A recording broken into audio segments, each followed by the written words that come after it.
British pound had a very wide range today, trading from mid-122s up to mid-124s and backing off towards the end of the session, but keeping hold of that bullish momentum it's been clinging to for the last several days. I mean, the British pound's been all over the map.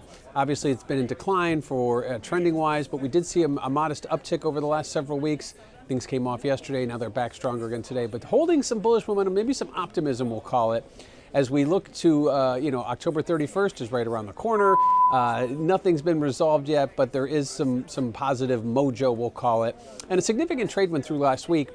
Big buyer of the 130 calls. Now, when we talk about the pound being around 122, 124, 130 is a significant level. One, it's one that we haven't traded since May 9th of this year, but it's also the level we saw back in June of 2016 when the Brexit vote came through. The pound decline dropped like a rock down to 130, and then it kind of traded sideways and then all over the map. But that was the first stop. So I think if anyone's expecting a Brexit deal to go through, which is pro-UK, I think they're going to see that that's the first stop. 130 could be a level that's significant, whether this is a hedge or a speculation. I think at this point it was significant. The size of the trade, the 130 calls, about 20,000 of them were bought last week, and that is significant in that space. So something to keep an eye on is that 130 level. Right now it seems miles and miles away, but as we get closer to the actual Brexit announcement and any sort of clarity, it is going to be significant.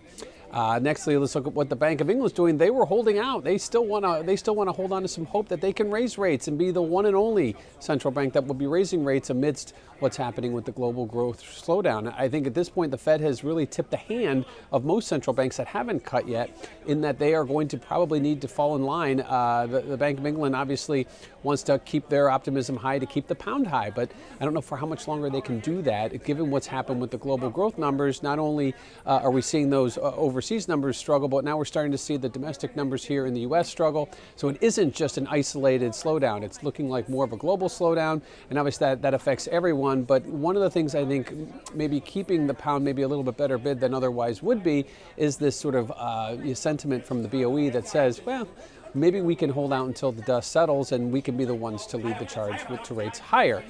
I don't know if that's going to happen. And lastly, let's look at what actually is going on in Brexit. It continues to be a back and forth. Prime Minister Johnson now looking at having some significant deal that will satisfy all Brexiteers and non-Brexiteers alike.